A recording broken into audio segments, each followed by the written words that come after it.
Bismillahirrahmanirrahim.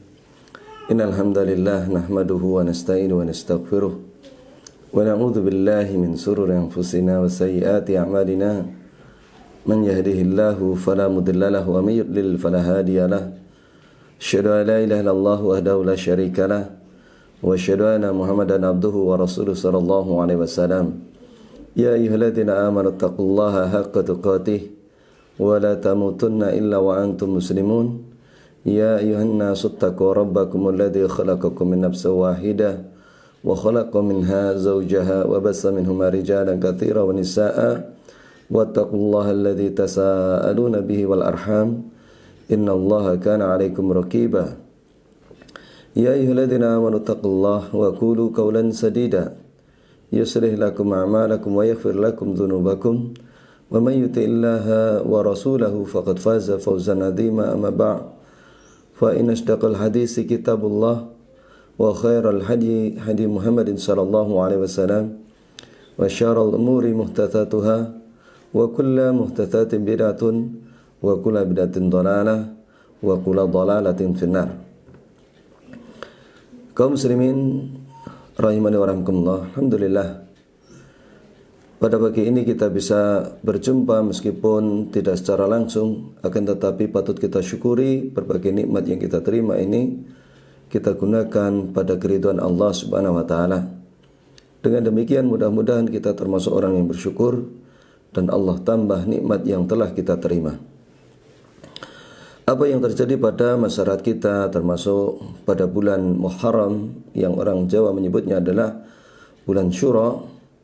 Ini kita sebagai kaum muslimin harus meluruskan apa yang terjadi pada masyarakat kita, di mana masyarakat kita ini tidak aneh lagi apabila masuk datang bulan Muharram atau yang dikenal dengan bulan Syura, berbagai macam bentuk keyakinan ini terjadi.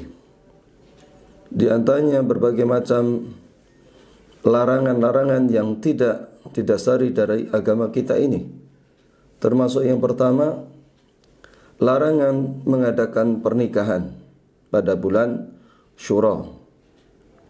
Mengadakan pernikahan di bulan ini dianggap akan membawa kesialan. Yang kedua, pindah rumah. Di mana orang meyakini pindah rumah pada bulan ini akan membawa sial. Yang ketiga, orang yang melakukan hajatan, baik itu sunatan, waliman dan lain sebagainya, ini dianggap sebagai kesialan apabila hal itu dilakukan. Yang keempat diantaranya supaya seseorang itu banyak berdiam di rumah, ya, berbagai macam dilakukan. Dan tetapi apabila seseorang tersebut pergi, ini bisa kadang dianggap membawa kesialan, terutama pada malam Syura ini. Yang kelima, di antara tempat tertentu mereka tidak membolehkan berbicara atau topo bisu mubeng benteng. Ini seperti yang terjadi di Jogja. Demikian pula berbagai macam bentuk ritual seperti kirab kerbau bule dan juga menjamasi pusaka-pusaka, perabot, dan lainnya. Ini jelas menjadi tanda tanya kita semuanya. Bagaimana menurut ajaran Islam tentang keyakinan seperti itu? Apakah itu mitos belaka atau benar adanya? Jawabannya, semua keyakinan di atas itu ditimbang dari Al-Quran dan juga Sunnah, maka sama sekali tidak dibenarkan. Bahkan terdapat larangan keras di dalam Islam, sebagaimana nanti kita akan jelaskan secara ringkas. Yang pertama, sebagai seorang muslim wajib meyakini agama Islam ini adalah agama yang telah sempurna. Sebagaimana firman Allah Ta'ala, Al-yawma akmaltu lakum dinakum wa atmamtu alaikum ni'mati wa raditu lakumul Islam dinan. Pada hari ini telah kusempurnakan untukmu agamamu dan telah aku cukupkan kepadamu nikmatku dan aku ridhai Islam sebagai agamamu. Dalam surat Al-Maidah, surah yang kelima ayat 3. Jadi Islam ini sudah sempurna. Dan sebagai orang Muslim, kita meyakininya bahwa Islam sudah sempurna. Yang kedua, Allah Ta'ala memerintahkan agar kita masuk ke dalam Islam ini secara kafah, secara keseluruhan. Tidak separuh-separuh, tidak setengah-setengah. Setelah masuk Islam, kita tidak boleh mengambil keyakinan dari selain Islam atau mencampur adukan Islam dengan keyakinan yang lain. Allah Subhanahu wa taala berfirman, "Ya ayyuhalladzina amanu dukhulu fis silmi kafah wa la tattabi'u khutuwatis syaitan innahu lakum aduwwum mubin." Hai orang-orang yang beriman, masuklah kamu ke dalam Islam secara keseluruhan. Dan janganlah kamu turuti langkah-langkah syaitan. Sesungguhnya syaitan itu musuh yang nyata bagimu. Disebutkan Allah dalam surat Al-Baqarah ayat 208. Dikatakan di sini, wala tattabi'u khutuwati syaitan. Jangan kamu mengikuti langkah-langkah syaitan. Karena syaitan itu menggoda manusia setahap demi setahap, sedikit demi sedikit, sampai ibarat anyaman tikar itu betul-betul sempurna selesai. Inilah syaitan, menggoda manusia, menganggap perkara-perkara di luar Islam itu ada yang baik. Maksudnya dalam perkara-perkara masalah keyakinan. Ini merupakan tipu daya syaitan. Jadi poin yang kedua itu meyakini dan masuk ke dalam Islam secara kafah. Kemudian yang ketiga, hendaknya kita mengambil sumber akidah kita itu dari Al-Quran dan Sunnah yang sahih. Ini sebagaimana disebutkan oleh Dr. Nasir Ibn Abdul Karim Al-Aqil dalam kitabnya Mujmal Ahli Sunnah wal Jamaah fil Aqidah, prinsip-prinsip akidah sunnah secara global. Maka kita mengambil sumber akidah kita harus dari Al-Quran dan Sunnah yang sahih. Tidak boleh mengambil akidah kita dari kisah Mahabharata atau Ramayana atau adat istiadat yang bertentangan dengan Islam, atau dongeng, atau dari mimpi. Tidak boleh. Maka kita harus mengambil dari Al-Quran dan Sunnah. Sebagaimana ini sebagai janji dari Rasulullah bahwa orang yang berpegang dengan Al-Quran dan Sunnah dia akan selamat. Di mana Rasulullah SAW telah menyebutkan, taraktukum alal baydai lailuha kanahariha la yazighu anna ba'di ila halik. Aku tinggalkan Islam ini dalam keadaan terang benderang, malamnya seperti siangnya, dan tidak ada orang yang melampaui batas atau menolak, maka dia akan binasa. Kemudian yang keempat, tidak ada kesialan di dalam Islam ini kecuali memang orang-orang yang berbuat maksiat, berbuat dosa. Karena orang-orang melakukan dosa-dosa ini akan membawa kepada kesialan. Ini disebutkan oleh Ibnul Qayyim dalam Ada wa Dawa. Ya. Adapun secara umum tidak ada kesialan-kesialan. Allah menyebutkan, qalu inna tatayyarna bikum. Mereka berkata, sungguh kami bernasib malang karena kamu. Ya. Dia menganggap para nabi, para rasul yang memberikan peringatan itu menganggap kesialan. Maka kesialan itu tidak lain datang dari dosa-dosa kalian, dan datang dari kemaksiatan-kemaksiatan mereka. Ini. Oleh karena itu diriwayatkan dari Abu Hurairah radhiyallahu anhu, beliau berkata, Nabi SAW bersabda, la adwa wala tiyarata wala hamata wala safara. Tidak dibenarkan menganggap penyakit menular dengan sendirinya tanpa ada campur tangan atau ketentuan dari Allah Subhanahu wa taala. Ini tidak ada, tidak boleh. Ada semua yang terjadi di bumi ini berdasarkan ketentuan Allah. Demikian pula wala tiyarata, tidak ada anggapan sial, wala hamata, tidak pula anggapan sial yang berasal dari burung, wala safara, tidak pula anggapan sial dari bulan Safar. Perlu kita ketahui bahwasanya pada masa dahulu bulan Safar ini dianggap bulan sial menurut mereka orang-orang jahiliyah. Ternyata apa yang kita rasakan sekarang ini, yang bulan Muharram atau bulan Surah ini dianggap sial, tidak lain adalah warisan yang diwariskan syaitan kepada pengikut-pengikutnya. Ini disebutkan di dalam hadis riwayat Bukhari dan juga Muslim. Rasulullah SAW juga menyebutkan, at-tiyaratu syirkun, at-tiyaratu syirkun, at-tiyaratu syirkun. Ya.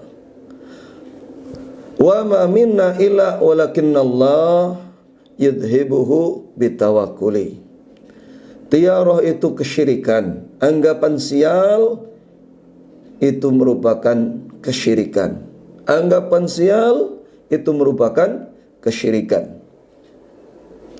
Dan setiap orang pasti terbetik dalam hatinya, hanya saja Allah menghilangkan dengan tawakal kepadanya.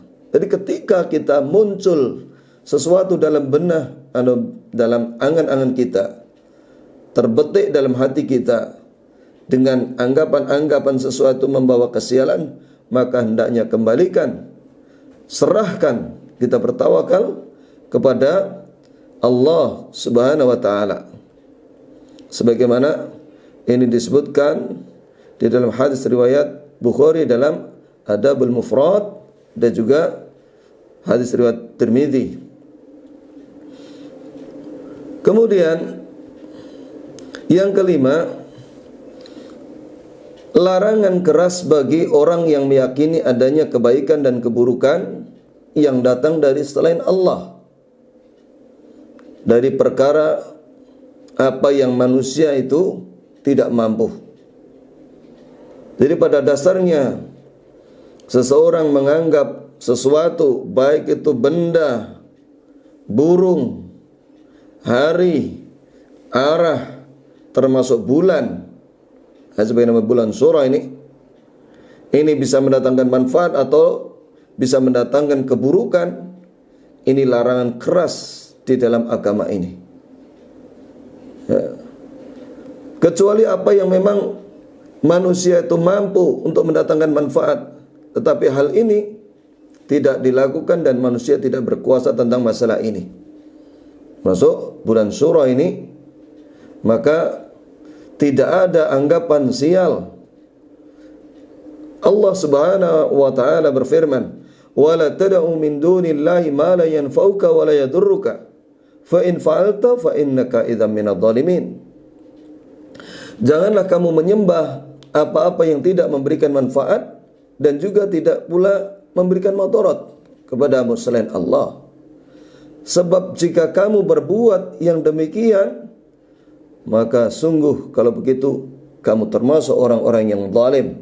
Disebutkan dalam surat Yunus, surah yang ke-10 ayat 106. Zalim di sini maksudnya adalah syirik. Sebagaimana firman Allah Ta'ala dalam surat Luqman 31 ayat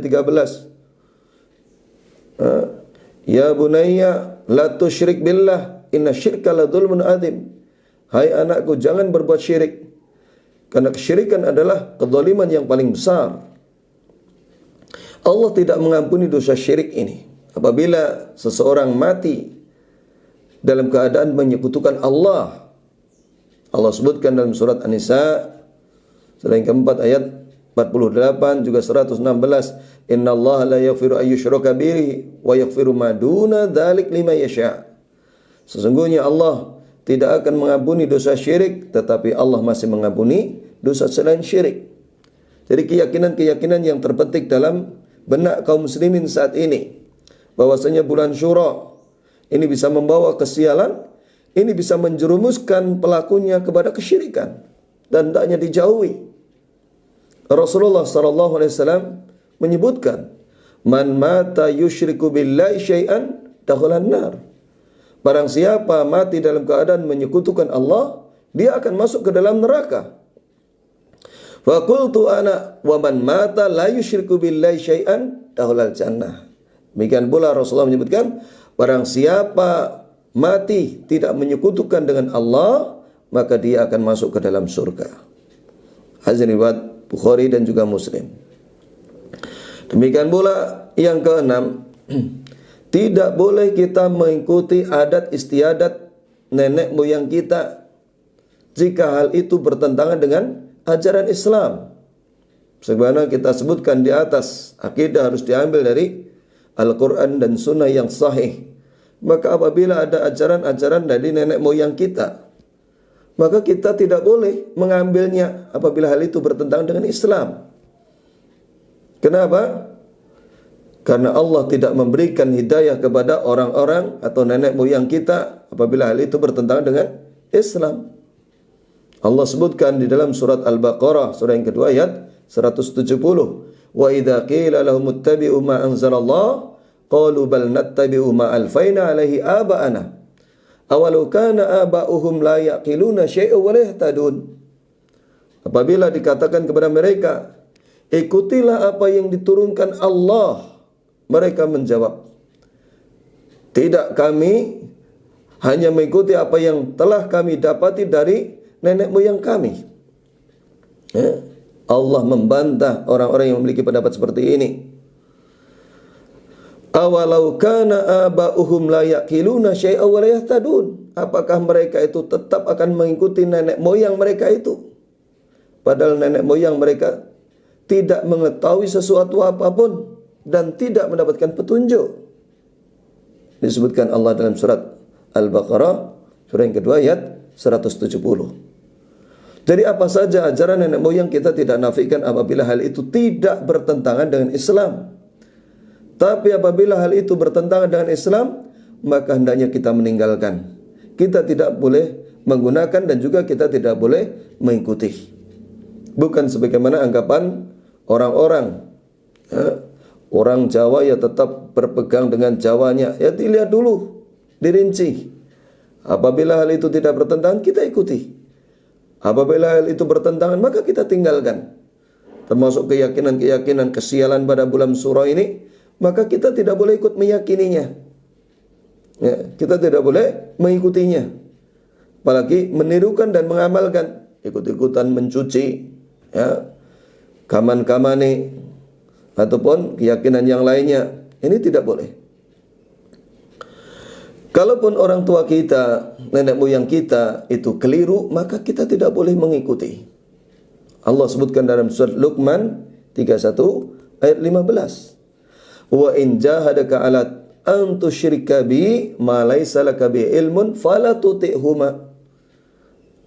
Dan jika keduanya memaksamu untuk mempersekutukan dengan aku sesuatu yang tidak ada pengetahuanmu tentang itu, jangan ditaati. Jangan ditaati. Jadi nenek moyang kita, ibu bapak kita menyuruh kita untuk ikut-ikutan mengikuti hal itu, maka jangan ditaati. Wa sahibuhuma fid dunya ma'rufa, tetapi tetap pergaulilah mereka di dunia ini dengan cara yang baik. Kemudian yang ketujuh, tidak perlu kita takut dengan aneka macam tipu daya syaitan dan berbagai macam klenik serta khurafat yang terjadi. Seperti anggapan orang-orang bisa menjadikan sial apabila mengadakan walimahan, bongkar rumah atau pindahan. Ini tidak perlu kita takut. Tidak perlu. Oleh karena itu, sebagaimana Nabi Ibrahim alaihissalam mengatakan, wa kaifa akhafu ma asyraktum wa la takhafuna annakum asyraktum. Dan bagaimana mungkin aku takut kepada sesembahanmu yang kalian mempersekutukan dengan Allah, padahal kamu tidak takut mempersekutukan Allah. Billahi ma lam yunazzil bihi alaikum sultan. yang kalian itu mempersekutukan Allah dengan sesuatu, Allah sendiri tidak pernah menurunkan argumen, hujah. Disebutkan dalam surat Al-An'am, surah yang ke-6 ayat 81. Demikian pula kita saksikan bagaimana Nabi Ibrahim memporak-porandakan sesembahan Namrud, maka tidak mengenai apapun pada dirinya. Demikian pula Rasulullah SAW menikah dengan Aisyah Ummul Mukminin di bulan Safar, yang di waktu itu orang menganggap bulan Safar adalah bulan yang sial. Ini tidak ada terjadi sesuatu pun yang mengenai Rasulullah. Bahkan ketika Fathul Makkah, setelah Rasulullah menguasainya, memerintahkan Khalid bin Walid untuk memporak-porandakan sesembahan orang-orang Quraisy. Kemudian Khalid bin Walid menuju tempat-tempat sesembahan itu, di mana Lata di situ ternyata jin yang berwujud wanita yang terurai rambutnya, kemudian dibabat oleh Khalid, dan Khalid tidak mengenai sesuatu pun yang membahayakan. Ini kenapa? Karena semua ini Allah lah yang berkuasa, bukan jin, bukan syaitan. Bahkan jin dan syaitan itu sebenarnya derajatnya lebih lemah dibandingkan manusia, ataupun mereka kedudukannya tidak lebih tinggi derajatnya dari manusia. Kemudian muncul di dalam angan-angan kita, seandainya seseorang nekat melakukan hajatan, pernikahan, waliman, ataupun keperluan yang lain, ternyata muncul sesuatu atau mengenai dirinya, kemudian dikaitkan dengan ini karena bulan Suro, maka ini adalah kesalahan yang besar. Kenapa? Karena sebelum orang-orang menyebut kata Suro itu sendiri, catatan takdir semuanya telah ditentukan oleh Allah Subhanahu wa taala. Di mana Rasulullah sallallahu alaihi wasallam menyebutkan, kataballahu maqadiru khalaiqi qabla an yahluqas samawati wal ard bi 50 alf sanatin. Allah telah menakdirkan setiap makhluk sebelum 50.000 tahun diciptakannya langit dan bumi ini. Jadi semuanya telah ditentukan Allah Subhanahu wa taala. Jadi kalau ada seseorang melakukan hajatan, kemudian mengenainya ada yang kesiram air panas, orang mungkin memperbaiki rumahnya, kemudian kejatuhan sesuatu, kemudian ini dikaitkan ini karena bulan Suro. Ini adalah anggapan yang keliru. Karena semua telah ditentukan Allah 50.000 tahun sebelum diciptakan langit dan bumi. Ini hadis riwayat Muslim, yang hadis sahih. Dari ayat dan hadis di atas jelaslah apa yang dilakukan kebanyakan orang sekarang ini, di mana mereka masih meyakini seperti itu hanyalah mitos belaka. Hendaknya ditinggalkan. Efek dari itu sangat menyedihkan. Orang yang ingin menikah terpaksa dia harus menunda. Orang yang punya hajatan dia tidak berani melaksanakan. Demikian pula orang yang mau bekerja membangun rumah, banyak di antara mereka tidak berani melakukan. Demikian pula pasar-pasar, toko bangunan, KUA, semuanya sepi. Disebabkan pemahaman yang keliru ini. Sebagai orang muslim, maka hendaknya kita perbaharui keyakinan kita itu, kita ambil dari sumber yang benar, yaitu Al-Quran dan Sunnah. Maka warisan dari syaitan yang diwarisi dari orang-orang musyrik jahiliyah dahulu hendaknya ditinggalkan. Demikianlah uraian yang ringkas ini, semoga bermanfaat untuk saya dan juga siapapun yang mendengarkan dari apa yang kita sampaikan ini. Subhanakallahumma wa bihamdika asyhadu an la ilaha illa anta astaghfiruka wa atubu ilaik wa akhiru da'wana alhamdulillahi rabbil alamin. Assalamualaikum warahmatullahi wabarakatuh.